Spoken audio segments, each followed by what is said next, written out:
Hi students, मैं Shri RC Sharma, chairman BSI Jaipur. और मैं आज आप लोगों को ऐसे स्टूडेंट्स मिलवाने वाला हूं जिसके सीए इंटरमीडिएट न्यू स्कीम में 417 मार्क्स थे 800 में से, यानी 52% मार्क्स। और उसने सीए फाइनल दिसंबर 21 में 548 मार्क्स के साथ लाया है 41st रैंक। और ये है बकुल प्रधान, जो सीए फाइनल वीएसआई का स्टूडेंट है और सारे सिस्टम उसने वीएसआई का फॉलो किया है। बकुल, आपको कैसे पता चला रिजल्ट के बारे में? सर मैं उस टाइम पे आई थिंक 130 हो रहे थे और मैंने रिजल्ट चेक किया तो मैंने पहले रैंक ही चेक किया। मैंने मार्क्स देखे नहीं, मैंने कहा पास फेल से डर तो ही है कि रैंक आया या नहीं आया। तो पहले रैंक चेक किया तो सर्वर डाउन जा रहे थे, फिर ऑर्डर लग रहा था, फिर देन चेक किया तो रैंक 41 था। रैंक 41 था, उसके बाद मार्क्स चेक करे? हाँ, उसके बाद मार्क्स, उसके 1 घंटे बाद मार्क्स चेक करे सर। अच्छा, उसके 1 घंटे बाद मार्क्स चेक करे? सबको बताया, सबके फ़ोन आने स्टार्ट हो गए थे। अच्छा, तो कैसा लगा, मतलब जो रैंक आई तुम्हारी? सर मतलब सब खुश थे, मम्मी पापा बहुत खुश थे और मम्मी पापा भाई घर में बहुत सब खुश थे। और मुझे भी बहुत अच्छा लगा कि हाँ एफर्ट एक्चुअली रिजल्ट में कन्वर्ट हुए हैं। तो एक चीज़ बताओ, तुम्हारे इंटर में 52% मार्क्स थे। हाँ सर। और उन्होंने सीधा चेक ही रैंक किया, ऐसा कैसे? मतलब ऐसा कॉन्फिडेंस कैसे था कि मतलब मेरी रैंक आएगी? सर कॉन्फिडेंस ऐसे था कि इंटर के अंदर मैंने पूरा सिस्टम फॉलो नहीं किया था। मतलब मैंने कोई मॉक टेस्ट नहीं दिए और ना ही मैंने इतने अच्छे से स्टडी करी थी कितने रिवीजन मेरे को प्लान करना है। बट फाइनल में था कि हाँ रैंक लाना है, बट मैंने वो सिस्टम भी फॉलो किया। मैंने प्रॉपर रिवीजन किए जितने ज़रूरी थे और मैंने मॉक टेस्ट भी प्रॉपर दिए, तो उसी का रिजल्ट सर है। मॉक टेस्ट में अच्छे मार्क्स आ रहे थे? मॉक टेस्ट में भी अच्छे मार्क्स, इसलिए एग्जाम के समय फुल कॉन्फिडेंस था कि मेरी रैंक रैंक आनी है सर। अच्छा, एक चीज़ बताओ कि तुम्हारे रैंक्स 1-2 और लोगों ने छाप रखी है। हाँ सर। जो बच्चों को मिसअंडरस्टैंडिंग डेवलप हो रही है, तो क्या वो सही है या मतलब वैसे फर्जी छाप रखी है? और तुमने क्या किया उसके लिए? सर मैंने जितनी भी मतलब मेरी मॉक टेस्ट से लेकर कोचिंग से लेकर जितनी भी गाइडेंस थी स्टार्टिंग से लेकर एंड तक सारी मैंने बीएसआई इंस्टीट्यूट से ली थी। तो उनका इसमें कोई ना तो एफर्ट है ना उनसे मैंने कुछ लिया है। उनने जो भी छाप रखी थी मैंने उसको क्लेम भी किया था इंस्टाग्राम पे, मेरे इंस्टाग्राम के अकाउंट थ्रू, बट फिर उन्होंने हटाया नहीं। तो दोनों को क्लेम भी किया है कि मतलब हमारी पोस्ट गलत लगा रखी है, हटाओ, लेकिन तो भी नहीं हटाया सर। हाँ, ये बाकी और जो इनके साथ भी हो रहा है, जैसे ये ईशान पलतानी है, इसका भी मतलब लोगों ने छाप रखा, इसका एक ने तो हटा दिए, बाकी नहीं हटा रहे हैं।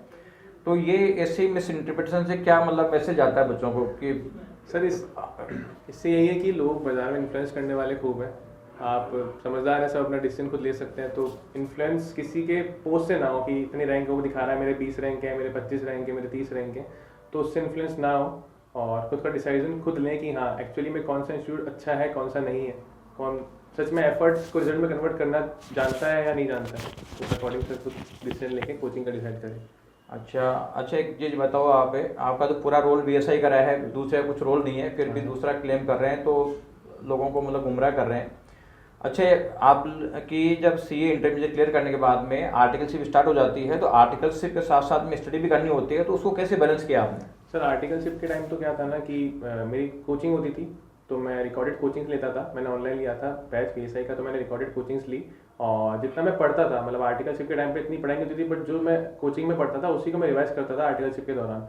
तो आर्टिकलशिप के टाइम पे कुछ ऐसा एक्स्ट्रा एफर्ट नहीं किया, बस जो सुबह पढ़ाई होती थी कोचिंग में मैंने उसी को रिवाइज किया है रात को बस। तो उसी को साथ साथ मतलब कोर्स आपका कितने टाइम पहले हो गया था कंप्लीट? सर कोर्स मेरा हो गया था 6-7 महीने पहले। 6-7 महीने, एग्जाम के 6-7 महीने पहले कोर्स कंप्लीट हो गया था? हाँ सर। फिर लास्ट के 6 मंथ में कैसे किया? सर 6 मंथ्स में ये था कि बीएसआई में मॉक टेस्ट चलते थे, तो हमें बोला गया था कि आपकी 4 मॉक टेस्ट सीरीज होंगी। तो पहली मॉक टेस्ट सीरीज थी तो हमें बताया गया था कि इतने दिन का गैप है, आपको 10 दिन का गैप मिलेगा। तो सर मॉक टेस्ट के साथ ही रिवीजन होते गए, मतलब अपना भी मॉक टेस्ट के साथ ही रिवाइज करते गए और टेस्ट होते गए। टेस्ट में नंबर अच्छे आते गए तो कॉन्फिडेंस मिलता गया और कॉन्फिडेंस से आप आगे उतने कम रिवीजन होते गए। पहले 10 दिन में किया, फिर 5 दिन में किया, वही चीज़ 3 दिन में रिवाइज हो गई, फिर 2 दिन में हो गई। तो सर एग्जाम में 1.5 दिन में वो चीज़ काफ़ी हेल्प करी कि हाँ पहले इतने रिवीजन। अच्छा, तो आप लास्ट में जब 1.5 डे का टाइम मिल रहा था एग्जाम में, हाँ, तो उस समय कैसा लग रहा था कि मतलब मेरी तैयारी है या कोर्स पूरा ढंग से रिवाइज नहीं हो पा रहा या क्या कमी रह रही है? सर ऐसा लगता था कुछ? सर जो आईपीसीसी में था ना, जब तो रिवीजन मतलब मॉक टेस्ट दिए नहीं थे, तो सबसे बड़ा डिफरेंस यही था कि जो तैयारी हो गई थी ना एक्चुअली, कि मैंने 2 दिन में पहले रिवाइज कर लिया था मॉक टेस्ट की वजह से। उस वजह से मैं 1.5 दिन में इजीली रिवाइज कर पाया। मतलब ऐसे कोई इशू नहीं आया, मुझे पता था क्या पढ़ना है क्या नहीं पढ़ना है, कहाँ मैं स्ट्रांग हूँ कहाँ नहीं हूँ। और मैंने पहले ही मार्किंग कर रखी थी कि मैं कहाँ मतलब मैं गलतियाँ करता हूँ प्रैक्टिकल क्वेश्चंस में। तो उस अकॉर्डिंग सर मैं प्लान करता गया और उस अकॉर्डिंग मेरे लिए काफ़ी ईजी हो गया वो मॉक टेस्ट की वजह से। तो एग्जाम में बिल्कुल वैसा नहीं लगा कि मतलब टाइम नहीं सर, कम पड़ा ज़्यादा नहीं पड़ा, सर, ऐसा कोई दिक्कत नहीं सर, है? बिल्कुल नहीं लगा। तो परफेक्ट गया? हाँ सर बिल्कुल। अच्छा, और इसके बाद जब आपने ट्रेनिंग कहाँ से करी थी? सर मैंने जयपुर से। अच्छा, जयपुर से आपने जी ट्रेनिंग सर। करी थी। अच्छा, अब ये जो आपके स्टूडेंट्स जो जूनियर्स हैं, जो मेन में अपेयर हो रहे हैं या आगे एग्जाम में अपेयर हो रहे हैं, तो ऐसे बच्चों को क्या सलाह देना चाहोगे आप कि एक तो मैटर कौन सा पढ़ना चाहिए, हाँ कि कौन कौन सा मैटर पढ़ना चाहिए? सर, आपने रेफर किया। सर एक्चुअली देखा गया है कि लोग ना बाहर की किताबें, क्वेश्चन बैंक ये सब बहुत ज़्यादा पढ़ते हैं कि मतलब एकदम एक दिन पहले रिवाइज क्वेश्चन बैंक करते हैं ना कि कॉन्सेप्ट करते हैं, जबकि आपको सबसे पहले इंस्टीट्यूट का मटेरियल फॉलो करना चाहिए। आपको वो कोचिंग ज्वाइन करना चाहिए जो इंस्टीट्यूट का मटेरियल पढ़ा है, ना कि खुद के मटेरियल पढ़ा रहा है। दूसरी बात, आपको ठीक है आप एबीसी एनालिसिस फॉलो करो, बट एबीसी एनालिसिस के अकॉर्डिंग ये नहीं कि कोर्स छोड़ जाओ। जैसे लोग कहते हैं कि ए बी पढ़ जाओ, सी छोड़ जाओ, वो नहीं। आप एबीसी पैटर्न में फॉलो करो कि पहले ए पढ़ना है, फिर बी पढ़ना है, देन सी पे आना है। तो आई थिंक आप इंस्टीट्यूट का मटेरियल फॉलो करो तो आपको अच्छा रिजल्ट मिलेगा। मैक्सिमम कोर्स कवर करना है, मैक्सिमम कोर्स कवर करना है सर। हाँ हाँ बिल्कुल सही। तो मैटर आईसीआई के अलावा बाहर का नहीं पढ़ना नहीं सर, कुछ? बाहर का बिल्कुल नहीं पढ़ना। अच्छा। जैसे लोग क्वेश्चन बैंक, मतलब क्वेश्चन बैंक बहुत सारा टेलीग्राम पे इतना मटेरियल है ना आज की तारीख में कि बच्चा पढ़ता ही रह जाए, बहुत सारा है। और आप नॉर्मली वही फॉलो करो कोचिंग का, आप मतलब इंस्टीट्यूट का, तो आप काफ़ी बेनिफिट मिलेगा आपको। मतलब कंसेप्ट क्लियर करने में ज़्यादा ध्यान दिया जाए, बल्क मैटर पढ़ने के बजाय कंसेप्ट क्लियर करो, जिससे कि कोई भी क्वेश्चन आए तो करने की क्वेश्चन में आ जाओ। Yes sir. क्योंकि आपने बहुत ज़्यादा क्वेश्चन पढ़ लिए, कंसेप्ट क्लियर नहीं किए, तो वो क्वेश्चन नहीं आए तो उसका मतलब कुछ भी नहीं मिलेगा। बिल्कुल सर।